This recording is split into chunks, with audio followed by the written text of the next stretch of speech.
2016년 12월 10일 새벽 6시에 아직도 캄캄한 어둠의 시간에 아내가 제가 혼자 잠을 자고 있는 방문을 스르륵 열고 들어왔습니다.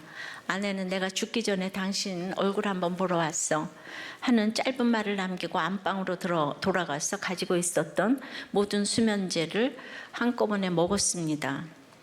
이분은 평생 청년기관 사역자로 30년 헌신한 목사님의 아내였습니다. 이렇게 지금 내 생명을 가져가서 하면서 죽고 싶은 사람 없습니까? 근데 택자는 비록 죽고 싶을 때에도 주님은 어루만지시면서 일어나서 먹으라고 하십니다. 엘리야 같은 택자를 언제 어루만져 주시는지 보겠어요. 첫째로 믿음으로 행한 일의 결과가 참담할 때도 어루만져 주십니다. 1절 2절입니다. 아합이 엘리야가 행한 모든 일과 그가 어떻게 모든 선지자를 칼로 죽였는지를 이세벨에게 말하니 이세벨이 사신을 엘리야에게 보내어 이르되 내가 내일 이맘때는 반드시 네 생명을 저 사람들 중 한 사람의 생명과 같게 하리라. 그렇게 하지 아니하면 신들이 내게 벌유에 벌을 내림이 마땅하니라 한지라. 여러분, 엘리야의 행한 일이라고 그랬는데 그게 뭐죠? 놀라운 사역이 일어났었죠.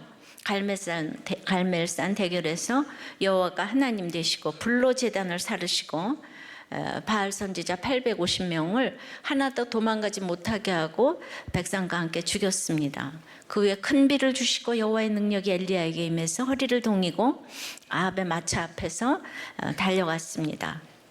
그런데 아합을 보니까 이 놀라운 하나님의 살아계신 역사를 체험하고도요, 이세벨에게 보고하는 내용을 보니까 믿음의 관점에 따라서 이렇게 보고의 내용이 다를 수가 있구나를 생각하게 됩니다.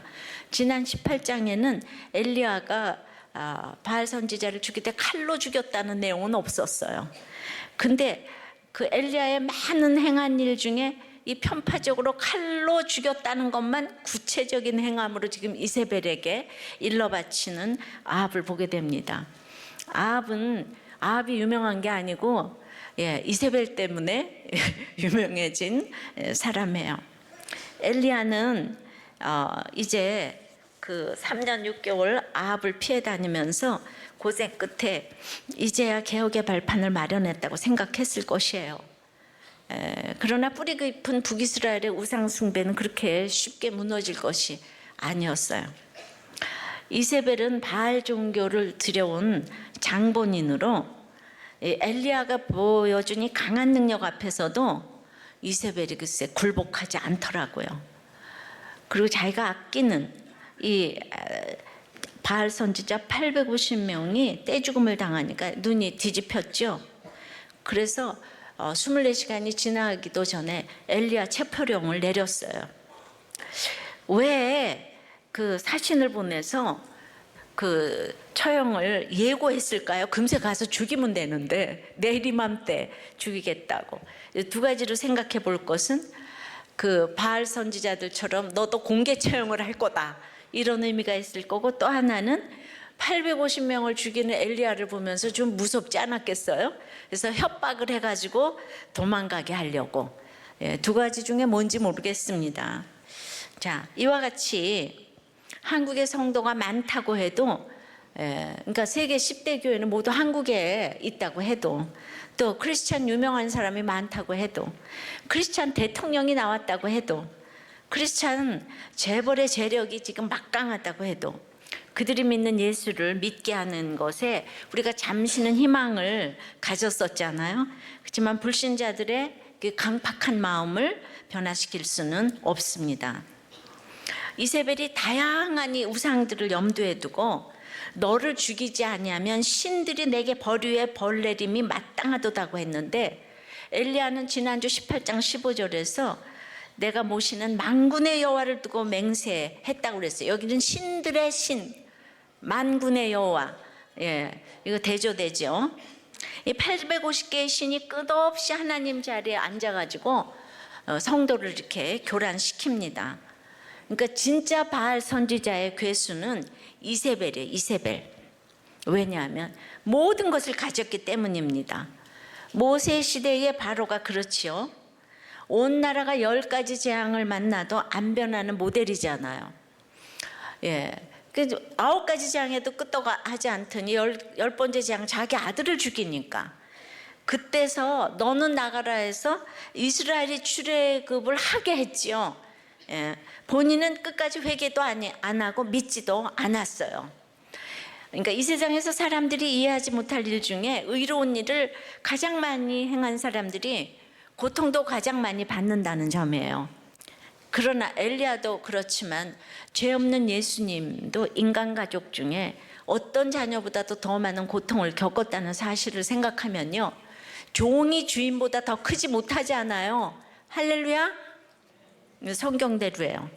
이 고난과는 상관없는 이 하나님 자리에 있는 바알 우상은요, 포스트 모더니즘의 극치를 보여주는 것이라고 할 수 있는데요.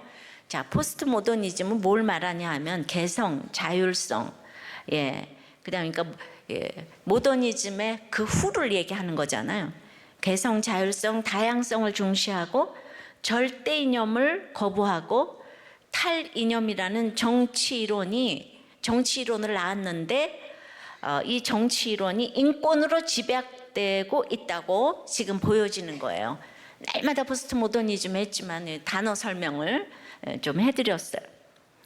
자, 알리스터 맥그라스 영국 옥스퍼드대 석자 교수가 지난 주간에 이제 신문에 인터뷰를 했는데 전투적 무신론자로 불리던 리차드 도킨스와의 논쟁도 소개를 했어요.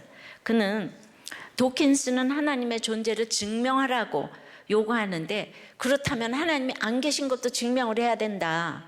아니 자신은 그것을 증명하지 못하면서 왜 하나님이 계시다는 것만 증명하라는 것은 앞뒤가 맞지 않는다고 했어요. 맥그라스 교수는 도킨스가 2012년 당시 캔터베리 대주교였던 로안 윌리엄스와의 믿음의 증명 논쟁 이후에 스스로 무신론자에서 이 잘 모르겠다의 불가지론자로 남겠다고 선언을 했다고 소개를 이제 했습니다. 그러니까 전투적 리차드 도킨스도 믿음의 방향을 이렇게 살짝 바꿨는데 소위 믿음의 나라 북이스라엘의 왕 아합은 이세벨의 치마폭에 숨어서 오히려 갈멜산에서 되어진 일들을 이세벨 보고 조치하라고. 이들은 말이죠, 무신론자도 아니고 불가지론자도 아니고 부부주의인가요? 부부가 금술이 너무 좋은 것이 이렇게 민중을 도탄에 빠뜨릴 수도 있네요. 같이 여호와를 믿는다고 하면서 여호와를 열렬히 배격하는 믿음이 있을 수도 있다는 거예요. 둘만 좋으면 되기에, 둘만 행복하면 되기에, 우리 집만 잘 되면 되기에 이 부부의 포스트 모더니즘의 가치관으로 인해 결국은 모두가 망하고 나라까지 이제 다 망하게 되었지요. 율법 교육을 받은 아합이 율법을 전혀 모르는 이세벨의 코치를 날마다 받습니다. 둘이 너무 좋아하니 하나님을 조금도 두려워하지 않는 그녀의 코치대로 막무가내로 하나님의 선지자 엘리야를 위협합니다. 자기네들의 행복에 걸림돌이 되니까. 그러니까 개성을 중시하는 것이 하나님 자리에 있게 되면서 인권으로 연결되기에 이 동성애부터 이혼 불신결혼까지 마음대로 하고 반대하면 이 차별이 되는 것입니다. 자, 유명 기독교 출판사 SNS 계정에 한 장의 그림이 게시되었는데 그 그림에는 바벨탑의 가장 큰 문제가 무엇일까요? 교만요? 아니에요. 중략. 바로 인권이에요. 우리가 하나님같이 될 수 있어. 모든 인간의 인권이 신격화되는 것이 바벨탑 사건의 가장 큰 문제였습니다. 하지만 하나님 나라는 인권이 아니에요. 주 다스리네요 라고 하는 문구가 적혀 있었어요. 이 게시물을 본 누리꾼들은 그것이 기독교 사이트임에도 기독교 대표 사이트가 사회적 맥락을 고려하지 못한 채 인권의 가치를 폄훼한다고 그냥 악플을 엄청 이제 많이 다른 거죠. 그래서 이 비판이 계속되니까 기독교 사이트임에도 그 출판사는 하루 만에 그 해당 글을 삭제했어요. 이게 삭제할 글이에요? 일반 출판사도 아닌데. 언론의 자유가 유독 기독인들에만 억압당하는 것 같아요. 그저 인권이라는 말 한마디만 나와도 예민하게 반응하는 이 시대라고 할 수 있죠. 한 초등학교 아이가 반에서 적성 검사를 하는데 성별 표시란에 남녀 그리고 기타가 있었다는 거예요. 그러니까 이 기타가 뭐예요? 라고 물은 것이 우리나라 이야기입니다. 이게 외국 얘기가 아니에요. 맥그라스 교수는 포스트 모더니즘 시대의 사람들은 신앙이 진짜 작동하는가를 묻는다며 신자들은 기독교 신앙이 자신에게 어떤 변화를 가져왔는지 이야기, 간증을 해줌으로써 신앙이 말이 아니라 실제로 작동하는 믿음 체계를 보여줄 필요가 있다는 거예요. 믿음 체계라는 것을 보여줄 필요가 있다는 거예요. 그러니까 이미지와 스토리로 복음을 번역하라면서 성경의 진리를 현대적 상황에 맞게 번역할 필요가 있다며 한국적 상황에 맞는 이미지와 이야기를 발굴해서 한국인들의 마음을 움직이라고 이렇게 인터뷰를 했어요.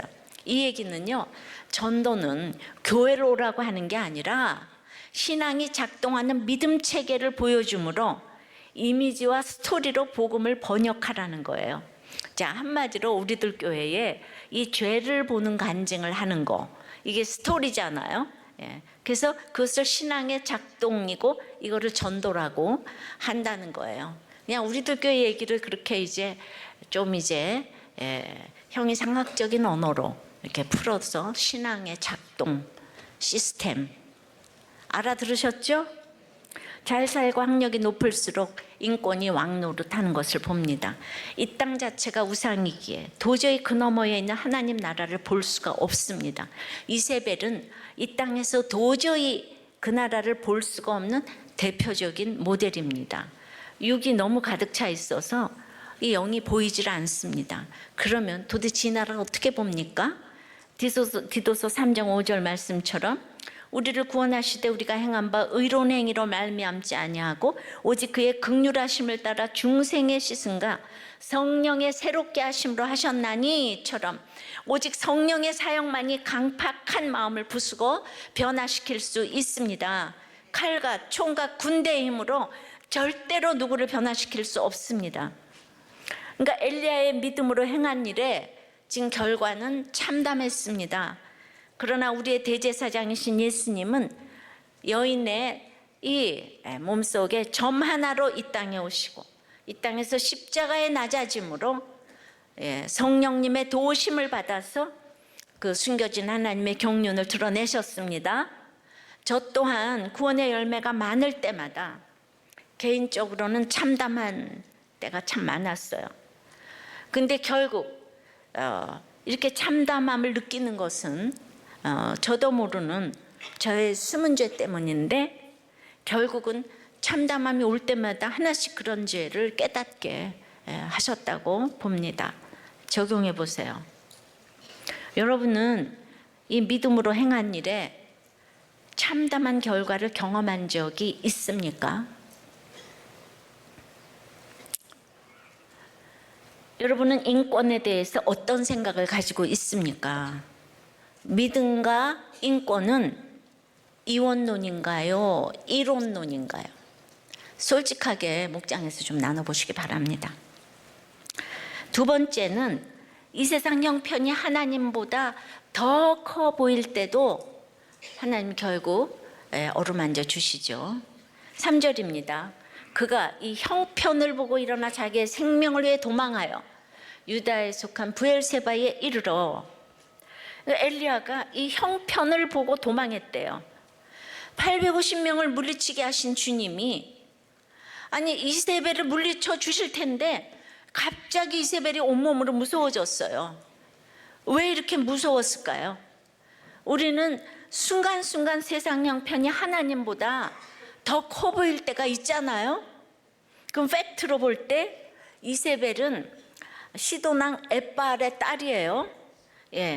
아버지도 왕이고 시아버지도 오므리 왕이고 남편도 아합 왕이고 아들도 아시아 왕이고 딸인 아달랴도 유다로 시집가서 다 죽여버리고 왕이 되었어요. 그러니까 이 땅에서 왕 제족이에요. 스카이 캐슬 정도가 아니에요. 그냥 마음만 먹으면 모든 것을 할 수 있기 때문에 이세벨은 하나님 필요 없는 사람이에요. 로얄 패밀리 중에 로얄 패밀리죠. 그러니까 이 사람 믿음으로가 아니고 바알 신봉자이고 세상 신봉자이지만 지금 대를 이어가면서 세상에서 계속 잘 되는 것처럼 이렇게 보여집니다. 우리가 여기에 속으면 안 돼요. 그래도 잘 살면 되지 않아? 이게 아니라는 거예요. 그러니까 엘리야 자신으로는 갑자기 그게 세상이 보이니까 이세벨을 도무지 어찌할 수 없는 상황, 저 사람은 어떻게 내가 할 수가 없다, 이런 생각이 그냥 딱 들은 거예요. 그러나 갈멜산 대결 때처럼 굳건히 서서 이세벨에게 기별을 보내가지고 바알의 선지자들을 이기게 하신 하나님이 지금도 자신을 버리지 않았다고 이렇게 놀라운 모습으로 선포를 하면 그냥 심판이 이세벨에게 임해가지고 백성들이 다 놀라 자꾸라졌을 거 아니에요? 그리고 그 원하는 힘 있는 개혁이 전국을 휩쓸었을 거예요. 근데 사실요, 엘리야가 절망하게 된 원인은 하나님에게서 찾을 게 전혀 없어요. 이세벨이 엘리야를 대적한 것은 어제 오늘의 일이 아니잖아요. 엘리야가 북이스라엘에 그 기근이 옳고 하나님의 말씀을 대언하라는 소명을 받은 그날부터 이세벨은 엘리야의 대적이었어요. 엘리야의 절망은 하나님께서 이세벨을 당장 심판하지 않으셨기 때문이 아니라 그가 하나님께 대한 절대 신앙을 그냥 잃어버렸기 때문인 거예요. 내가 뒤에서도 보겠지만 여러분 또 너무 놀라운 건 1절부터 엘리야가 도망가는 이 4절까지 여호와가 한 번도 등장하지를 않아요. 절대 신앙을 그냥 딱 잃어버렸어요. 그러니까 우리는 큐티를 하면서 날마다 이 일이 왜 왔나 해야 되잖아요. 생각해야 되잖아요. 근데 그걸 순식간에 놓쳤어요. 그러기에 엘리야는 갑자기 자신의 생명을 구하기 위해 도망했다는 표현을 썼잖아요, 지금. 원수의 밥이 됐어요. 원수의 계책에 넘어갔어요. 절대 신앙이 무너지면 주의 형편부터 보이는 거예요. 하나님에게만 고정이 되었던 눈길을 떼어서 형편을 살펴보니까 자기에게 이롭게 돌아가는 게 하나도 없는 거예요. 그러니까 그때 자기가 택하는 거, 말씀의 인도를 못 받는 그때 택할 길은 자기를 죽이려는 이세벨에게서 한 걸음이라도 더 멀리 가야 되겠다는 이 인간적인 계책을 생각하게 되는 거죠. 그렇게 해서 그는 소명받은 자리인 북이스라엘을 떠나버렸어요. 하나님이 그곳에 있으라 그랬는데 물어도 안 보고 북이스라엘을 떠났어요. 힘들어도 그것이 하나님의 소명을 받은 자리인 건데 말씀이 쫙 안 들리면 내 맘대로 막 생각을 합니다. 가서 선포를 해야 되는데 바알이냐 하나님이냐 이거 선포하면 하나님 책임져 주실 건데 우리들 교회가 늘 말씀 적용을 간증으로 또 묵상 나눔으로 선포하기 때문에 그것은 바알과의 대결을 선포하는 거예요. 다들 간증하는 게 밥이 생기냐 떡이 생기냐 하지만은 정말 밥이 생기고 떡이 생겼잖아요. 오늘 우리 김순기 집사님 아들이 로체스테 의대. 아니 저분이 그렇게 생겼어요? 과외를 시켰어요? 뭘 했어요? 여기 와가지고 이렇게 댕기시니까 남편은 목자고 본인은 부목자라는데 그를 몰라서 지금 목자가 못 되시고 있다고. 그러니까 선포하니 신기하게 늘 책임져 주셨어요. 간증하기 싫어 도망가고 목장도 뭐 찌질한 얘기 내가 왜 해? 그래 도망가면 결국 엘리야처럼 자기 생명을 위해 도망갈 일이 생기는 것입니다. 이거 진리예요. 하나님은 850명의 바알들을 성실하게 물리쳐 주셨어요. 그동안 850개의 바알을 물리쳤다는 간증들이 늘 넘쳐나는 것을 여러분들은 매주일 목도하고 있습니다. 이것이 여러분의 소명이고 우리들 교회의 소명입니다. 이번 주 부목자 나눔이에요. 세상에 이런 분도 계시네요. 이번 주 나눔이에요. 이 부부가 장로 권사님이신데 하도 교회에서 안 좋은 걸 많이 봐가지고 불평불만을 하면서 나는 70이 되면은 종교에 대해서는 자유인이 되겠다 그랬어요. 교회를 떠나겠다고 아니고 종교에 대해서는 자유인이 되겠다. 그러니까 아내가 알았다고. 그럼 우리 70에 떠나자 그랬대요. 거기가 워낙 이상했는지 70이 되면서 두 분이 은퇴를 하고 떠났대요. 아니, 장로의 결론이 교회를 떠나서 선교를 가야지, 종교의 자유인이 되겠다, 이게 결론이 되면 되겠어요. 그런데도 그렇게 하면서 장로님을 하시는 분이 많이 있나 봐요. 예. 떠나긴 했는데 또 명색이 장로니까 궁금하잖아요, 교회가. 그래가지고 뭐 여기저기 기웃 거리셨을 거예요. 우리들 교회 다니는 친구가 있어가지고, 근데 그 교회는 어떠냐 물었더니 내가 말로는 못하고 한 번만 와봐, 직접 와서 봐. 그게 왔더니 해괴한 일이 벌어지고 있는 거예요. 목사님들도 일반 직분자들도 음란, 퇴폐, 도박, 바람이요, 여자가 바람 피운 얘기까지 별의별 얘기를 다 하는데 너무나 신기해가지고 그 보통 기존 교회에서 흉거리, 이거를 우리들 교회에서는 흉이 안 되는 거를 보게 된 거예요.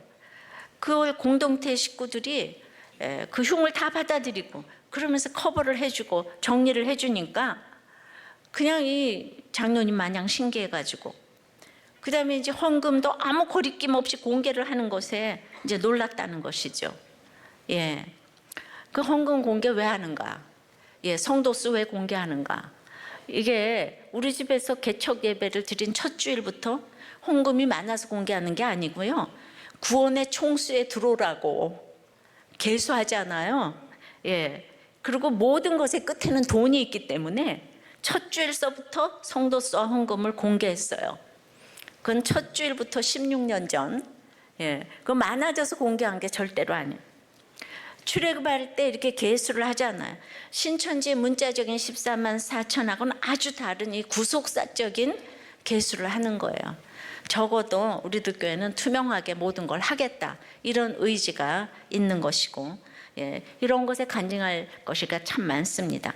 이렇게 수치스러운 일들을 날마다 바알이냐 여호와냐 중에 나는 만군의 여호와 이름으로 하나님을 따르겠다고 간증을 하는 일이 여기서 날마다 일어나고, 청년부, 청소년부, 아이들 맨날 예배 때마다 여호와냐 바알이냐 그 둘 중에 하나를 따르라, 이 훈련을 지금부터 하는 거잖아요. 그러니까 하나님이 불꽃같이 책임을 져주셔서 그 간증에 정말 불꽃같이 책임을 져주셔서 기적이 일어나는 거예요. 로체스터. 기적이 일어났는데 우리가 또 늘 말씀을 배우니까 그 기적 후에는 늘 회개를 주시는 놀라운 일들이 일어나고 있는 거예요. 하나도 저분에게 저렇게 별로 중요한 일이 아닌 거예요. 그냥 교회 만나가지고 이게 신앙생활 잘하고 목장 가고 이게 제일 기쁨인 거예요. 그런데 엘리야는 잘 나가다가 그게 말씀이 없어가지고 순식간에 이세벨의 협박에 쪼그라들었습니다. 엘리야가 도망간 브엘세바는 남쪽 유다 땅 중에서도 가장 남쪽에 치우쳐 있는 곳이에요. 한 갈멜산으로부터 브엘세바는 한 250km 정도 거리인데 850대 1의 결투를 마치고 국경을 넘어서 남쪽 끝 가장 구석탱이까지 가서 웅크리고 있는 이 선지자의 모습은 위대한 사람도 다 연약한 존재에 불과하다는 것을 이렇게 보여줍니다. 엘리야는 우리와 성정이 같은 자라 그랬잖아요. 인간이 아무리 스스로 노력한다고 할지라도 범죄한 인간이 가지고 있는 이 근본적인 연약함을 감출 수는 없습니다. 자기 사역을 과대평가하면 우리는요 말 한마디도 못 견디는 거예요. 제가 이제 며칠 전에 북한에서 이제 고려 호텔에서 선포하고 외쳤잖아요. 집사가 17년 전에. 그리고 이제 너무 이제 내가 대단하잖아요. 방에 들어와서 큐티 나눔을 하는데 어떤 집사가 내가 이렇게 돌아가면서 기도해 줬을 때 자기 기도를 뺐다고 그렇게 우는 거예요. 자기 기도를 무시해서 뺐다는 거예요. 그러니까 또 어떤 자매는 나와 상담하고 싶지 않다고 그러는 거예요. 지금 너무 고려 호텔에서 설교 들어왔으면 다 일어나서 일해야 될 텐데 상관이 없는 거예요. 제가 설교한 게 상관이 없어요. 내 기도 왜 뺐냐? 난 집사님하고 상담하기 싫다. 그러니까 다른 사람의 악하면 잘 도와주고 상담하면서 막상 이제 내 자신의 약점을 극복하지 못하는 그럴 때 그게 설교했던 게 다 어디로 갔는지 없어지는 거예요. 내 본연의 모습으로 돌아오는 거죠. 주님은 저를 꼭 올라갔다 싶으면 이 꼭 네가 한 일이 아니라고 도장을 꽉 찍으세요. 제가 이제 목욕탕 세미나로 강에서 이제 바다로 나가려고 할 때 제가 암이 딱 걸렸어요. 계속 하나님은 제가 너무도 걱정이 돼가지고 열매가 있을 때마다 겸손케 될 수밖에 없는 사건을 주십니다. 그만 좀 걱정하셔도 될 것 같은데 그렇게 걱정이 많으세요, 저에 대해서. 그러니까 하나님을 걱정하니까 저도 그걸 인정해야 되잖아요. 아유, 나는 정말 걱정을 끼치는 인간이구나. 예, 이 사건이 오니까 제가 그걸 인정하게 됩니다. 적용해 보세요. 하나님보다 내 형편이 더 커 보여서 도망간 브엘세바 구석탱이는 어딥니까? 이 재밌는 얘기를 듣고 왜 졸아? 앞에서. 이러니까 내가 아무리 고려토에서 설교를 해도 앞에서 조는 거죠. 네. 그래가지고 왜 내 기도를 뺐냐고 이제 이렇게 되는 거죠. 할렐루야. 세 번째는 홀로 서기가 아니고 혼자라고 생각할 때도 어루만져 주시는 거예요. 홀로 서기가 아니고 혼자라고 생각할 때도. 3절 4절입니다.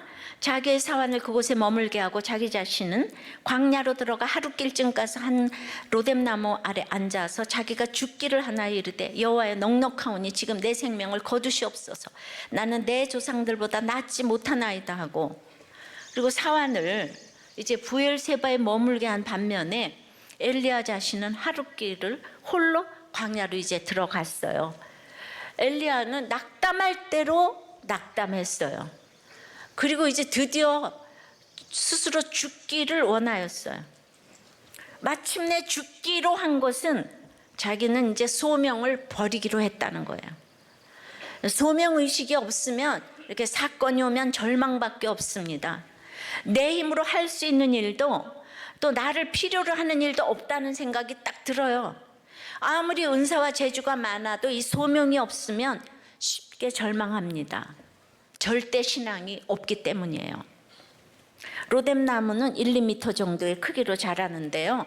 거기는 유일한, 하나의 이런 말이 수식되어 있어요. 그래서 광야에 유일하게 한 그루만 있는 로뎀나무 아래 힘없이 앉아있는 엘리야의 초라한 모습을 보여준다고 할 수 있지만은, 그러나 이 나무는 장가지가 많아서 바람과 햇볕을 잘 막아주는 나무라는 것이에요. 생각하기에 따라서 그 광야에서 도움의 로뎀나무가 될 수도 있어요. 근데 지금 이제 절대 신앙이 없으니까 그냥 이게 다 죽기를 구하는 거예요. 그냥 여기서 이제 죽는 거예요. 엘리야는 지금 그러는 거예요. 피할래야 피할 길도 없고, 내가 믿음의 조상보다 내놓을 게 하나도 없어요. 어찌하여 이 길을 가게 하십니까? 내가 특권이고 감사한 거 머리로 다 알겠는데 나는 갑자기 심장이 멎을 것 같이 답답해요. 지금 이러는 거예요. 근데 제가 또 성경을 자세히 보니까 왜 이렇게 극심하게 낙담을 했을까? 자기 옆에 아무도 없다고 생각하는 거예요. 충성스러운 사환도 믿을 대상이 아니라고 생각을 해요. 그러니까 그 생각은 자기 자유인데, 그러니 얼마나 외로웠겠습니까?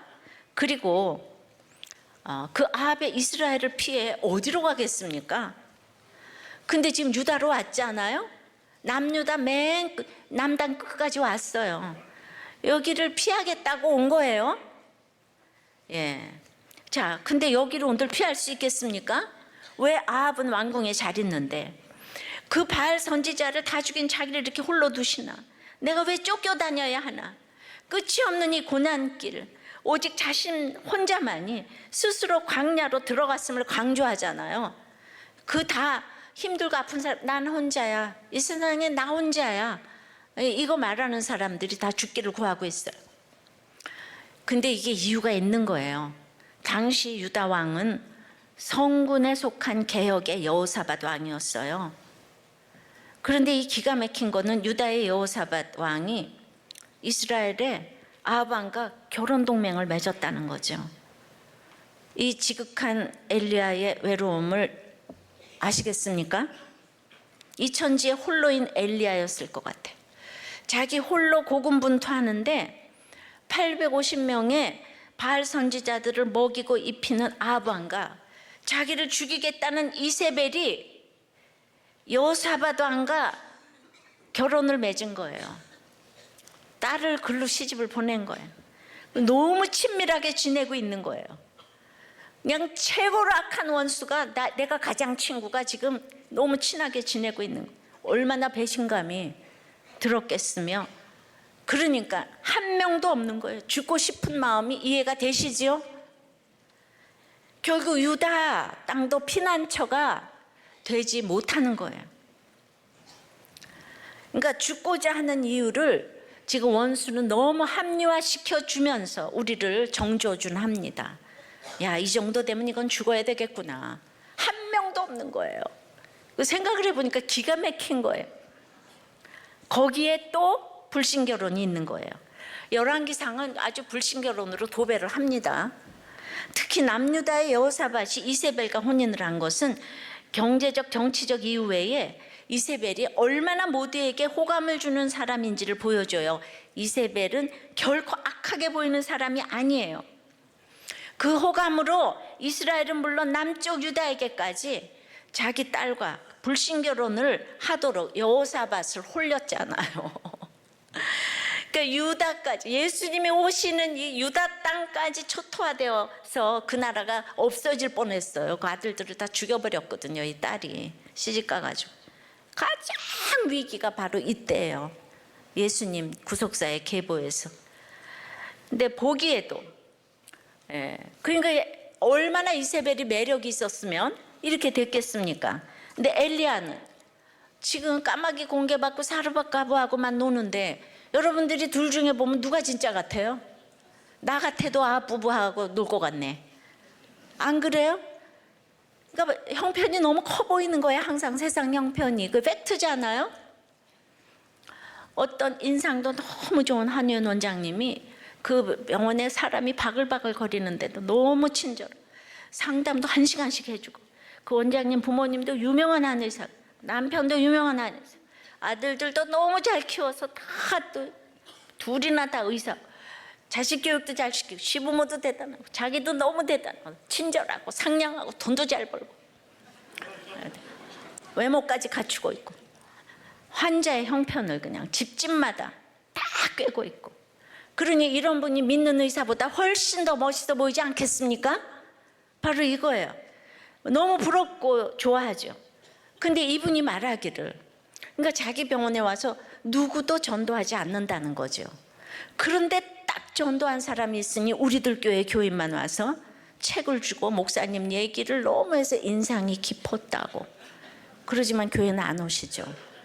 우리들 교회 교회는 대단한가 봐요. 어디를 가봐, 아픈데 가보면은 딱 보석상자 거기 있고, 와서 그렇게 목사님 얘기를 하대요 이러면서. 그래도 이렇게 기억하고 있으니까 우리는 책자를 전하고 자기 간증을 하면서 신앙이 작동이 되게 스토리로 전도해야 될 것입니다. 그래서 인상이 깊다고 그러세요. 그럼 다들 이럴 거예요. 다들 신결혼해가지고 그렇게 속을 썩이고 사는데 뭐 하려고 신결혼하냐? 이러겠지만 이세벨처럼 잘 먹고 잘 살라고 하는 결혼이 아니에요. 우리에게 소원이 하나 있는데 우리의 목적은 행복이 아니고 거룩이에요. 싸우는 게 정상이라고 생각해야 됩니다. 그런데 이런 설교도 요즘에는 교회에서 하기 어려운 설교예요. 어떤 채널에서 젊은 목사님 중 한 분께서 신결혼에 대한 주제로 기독교 방송 대담에 나오셨대요. 근데 그분이 교회 다니는 놈들이 더 문란하고 더하다고 하면서 밖에 훨씬 더 좋은 청년들이 많다고 하니까 아나운서도 그것에 동조를 했대요. 이 목자님이, 우리도 교회 목자님이 도저히 볼 수가 없어서 반박의 댓글을 달았더니 수많은 사람한테서 폭탄 댓글을 맞았다는 거예요. 우리가 이런 시대에 살고 있습니다. 저는 우리들 교회 청년들이 제가 하는 설교를 듣고 온다는 것은 기적이고 소망이 있다는 뜻이에요. 우리 2,000명의 청년부들이 이렇게 결혼을 해서 아무도 이혼을 안 했다는 것은 이거 바알이냐 하나님이냐 택한 결론으로 저렇게 아프고 힘들고 해도 이게 아무도 이혼 안 했다는 거, 이거 하나님 너무 지켜주시는 거 아닙니까? 어떻게 이 시대에 이혼을 안 할 수가 있어요? 어떻게 불신결혼을 안 할 수가 있어요? 근데 우리들 교회가 이혼 안 하고 불신 결혼하니까 매주일 유아 세례를 베풀잖아요. 나라에 너무 애국자 아니에요? 애국자? 그러니까 개인 구원이 사회 구원 맞습니다. 예. 그러니까 이제 그런데 엘리야는 광야를 혼자 가면서 홀로 서기가 안 돼 있기 때문에 이게 죽고 싶은 거예요. 적용해 보세요. 여러분은 혼자입니까? 홀로 서기입니까? 둘 중에 뭐 같아요? 네 번째는 그럼에도 불구하고 일어나서 먹고 마시라고 하십니다. 이제 5절부터 8절까지 읽어볼게요. 로뎀 나무 아래 누워 자더니 천사가 그를 어루만지며 그에게 이르되 일어나서 먹으라는지라. 6절에도 본즉 머리맡에 숯불에 구운 떡과 한 병 물이 있더라. 이에 먹고 마시고 다시 누웠더니 7절에 여호와의 천사가 또다시 와서 어루만지며 이르되 일어나 먹으라. 네가 갈 길을 다 가지 못할까 하노라는지라. 8절에도 이에 일어나 먹고 마시고 그 음식물의 힘을 의지하여 40주 40야를 가서 하나님의 산 호렙에 이르니라. 예, 이렇게 해서 4절까지 이상한 모습이 나오다가 주님은 내 모습 이대로 주님이 용납하신다고 하시네요. 그러면서 만지시면서 일어나서 먹으라가 한 절마다 4절에 걸쳐서 나오는 거예요. 대단한 주님의 돌보심입니다. 주님이 엘리야에게 너무 미안해 하시는 걸 느낄 수가 있어요. 어루만지시고 미안하다 일어나서 먹어라. 또 어루만지시고 미안하다 다시 일어나서 먹으라. 일어나서 먹으라. 이거를요 4절까지인데 그대로 4절을 지금 그냥 반복해서 어루만지고 일어나서 먹고 마시라고. 일어나서 먹고 마시라고. 그러니까 그 엘리야의 역할을 그 누가 할 수가 있겠습니까? 그런데 기가 막힌데 그걸 다 보고 계셨잖아요. 그러니까 엘리야가 한 일이 하나도 없고 지금 하나님이 한 일을 그걸 나타내야 되겠는데 이 모델이 너무 힘들잖아요. 역할 모델이.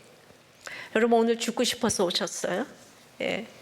여러분들이 택자라면 여러분들이 믿음이 연약해도 또 지금 그 할 수 없는 상황에 있는 거를 주님께서는 아시고 그냥 너무나 주님이 그냥 안타까워하시는 그 마음을 여러분도 이거 보면서 좀 느껴지지 않으십니까? 어루만지시고 일어나서 먹으라고. 다시 누웠는데도 또 어루만지시고 일어나서 먹으라고. 이게 너무너무 위로가 이제 되는 거예요. 오늘 그냥 내 모습 이대로 주봐도 없어서. 하나님 이전에도 도피 중에는 엘리야의 일용할 양식을 까마귀를 통해서 또 과부를 통해서 공급하셨는데 이제 초자연적인 존재인 천사를 보내셔서 공급하시는 거예요. 여호와의 천사 말대로 먹고 마셨는데도 다시 누웠어요. 얼마나 영육간에 지쳐 있는지 그냥 다시 누웠어요. 순종하려고 해도 힘이 없는 거예요. 놀라운 것은 하나님의 계속적인 돌아보심이에요. 엘리야가 다시 돌아 누우니까 하나님께서도 또 다시 천사를 보내셨어요. 영적으로 힘들어도 육이 힘들고 육이 지쳐도 영이 힘듭니다. 이렇게 먹고 마시고 다시 누울 수밖에 없지만은 이렇게 하나님께서 돌보시는 것처럼 우리도 계속해서 정말 힘들어 누워 지쳐 있는 사람을 계속 다시 일어나서 어루만지면서 먹고 마시라고, 다시 어루만지면서 먹고 마시라고 해서 여러분들이 전도를 이제 하셔야 될 거예요. 그래서 먹고 마시고 음식물의 힘을 의지하여 40주야를 가서 호렙에 이르렀지만은 바로 그 영적인 것이 얼마나 육적인 거를 이렇게 보여줍니다. 근데 아까도 얘기했지만은 1절부터 4절까지 안 보인 것이 무엇이라고 그랬죠? 아까 뭐라 그랬죠? 여호와의 말씀이 등장하지 않았어요. 18장 1절은 여호와의 말씀이 임하여로 시작되는데 19장 그 말이 없잖아요. 엘리야의 갈멜산 전투까지 강조된 것이 여호와의 말씀이 임하여 가라사 말씀과 같이 하여 17장 2절 5절 8절 10절 14절 16절 18장 1절 2절 이렇게 이 말씀의 인도를 받다가 갑자기 말씀 인도 없이 기도도 안 하고 스스로 생명을 위하여 일어나 도망가고 도주 장소까지 자기가 결정하고 그리고 이제 남쪽 끝까지 드립다 도망을 갔는데, 하나님의 사람에게 가장 어려운 거는 건강도 뭐 질병도 부도도 아니고 말씀이 깨달아지지 않고 인도받지 못할 때라는 것을 보여주는 거죠. 인생은 누구도 죄인이고 앞날을 알 수 없기에 말씀의 나침판을 한시도 보지 못하면 골로새서 1장 13절처럼 흑암의 세계에서 사랑의 나라로 가려면 넘어질 수밖에 없는 거예요. 말씀의 인도를 가질 때와 아닐 때는 큰 차이가 나는데 이 사소해 보이는 차이를 간과하기 때문에 큰 일이 일어나는 거예요. 대부분 상태가 안 좋은 사람에게 오늘 큐티 했냐고 물어보면 안 했다고 그래요. 근데 오늘만 딱 안 했는데 걸렸다고 이렇게 얘기를 해요. 우리가 감동도 없는 말씀 인도함을 늘 받는 것은 힘들 때 빛을 발해요. 우리가 날마다 이를 닦으면 감동이 없어요. 일주일에 한 번 닦으면 감동이 있어요. 근데 병 걸려요. 예, 감동이 없어도 날마다 이렇게 말씀 인도함 받는 거는 큰 사건에서 우리를 살려주시는 거예요. 근데 엘리야는 너무도 대단한 주의 일을 하고 나서 그냥 말씀을 참 놨어요. 그리고 협박을 받으니까 자기가 말씀을 볼 능력도 없으니까 여호와의 천사가 주님을 대신해서 인도하잖아요. 너무 힘들 때는 말씀을 볼 능력도 없어요. 그만큼 지금 지쳐 있어요. 예. 근데 이거를 주님이 너무 미안해 하시는 거를 보니까, 예. 그렇게 참 열매가 많을 때마다 참담함을 많이 겪었는데 주님이 참 나에게도 미안하신가 보다 이 생각이 막 들면서 말씀을 준비하면서 많이 이렇게 눈물을 흘렸어요. 예. 그래서 이제 호렙산까지 10일이면 갈 길을 40주야를 천천히 음식물을 의지하여서 갔다고 하는데, 그동안 엘리야는 까마귀 공개를 받고 과부의 공개를 받고 나는 먹는 거는 졸업했다, 선지자 정도라면 나 정도는 돼야 하지 않아 하면서 의로움이 많이 생겼을 것 같아요. 자기처럼 사는 사람이 없으니까 아합을 봐도 국내 대신 오베다를 봐도 야, 너 그 궁중에 사는 사람들아, 응? 그러고도 너희가 지도자냐? 이러면서 정죄했을 거예요. 그러니 굶기를 밥 먹듯 했을 엘리야에게 아이러니하게 음식물을 잘 먹고 마시라고 어루만져 주셨어요. 육신도 자고 나면 회복이 되는데 영적으로도 쉼이 있어야 회복이 되잖아요. 근데 영육 간에 어떤 것도 치우치면 안 된다는 거예요. 네가 갈 길을 다 가지 못할까 하노라. 그러니까 너 사명이 안 끝났다, 이 얘기를 하는 거예요. 지금의 엘리야의 체력으로는 호렙산으로 가는 그 길을 감당할 수 없다는 거예요. 제가 이제 저는 날마다 생명을 내놓고 이제 왔어요. 30년을. 옛날 30년 전부터 제가 생명을 내놨기 때문에 사명에 불타서 밥을 초계처럼 여기고 굶기를 밥 먹듯 하면서 내 생명을 취하소서의 이 아픔으로 이 암이 걸린 것이 로뎀나무까지 간 것이라면, 암 걸려서 쉬면서 제때 밥을 먹으니까 음식물의 힘을 의지하여 호렙에 가고 있다는 생각이 들어요. 사명이 남아있는지 도리어 예전보다 지금 더 건강해진 것 같다는 생각이 듭니다. 좀 그런 생각 안 드세요? 진짜 그래요. 기적이 일어났나 봐요. 하나님은 엘리야의 우둔한 기도를 들어주시지 않고 오히려 살아남도록 보호해 주셨어요. 죽기를 간구하는 엘리야는 오히려 죽음을 보지 못하고 승천하였어요. 저도 이런 축복 좀 주시면 안 될까요? 30년 전부터 이 기도한 거를 다 기억하고 계시는데 적용해 보세요. 지금 일어나서 먹고 마시라고 어루만져야 할 지체는 누구인가요? 예. 여러분의 식생활은 영적입니까? 육적입니까? 술과 고기와 탄산음료와 냉커피를 밥 먹듯이 먹습니까? 글쎄 말이에요. 이 냉커피가 정말 안 좋은데 봄, 여름, 가을, 겨울 우리 부목사님들 보면 이렇게 냉커피를 드시길래 이 자리를 빌어서 사주지도 않으면서 자기 돈 내고 사 먹는 것도 이렇게 말려 제가. 예. 음식물을 의지하여 호렙산에 가려면 5대 영양소를 골고루 먹읍시다.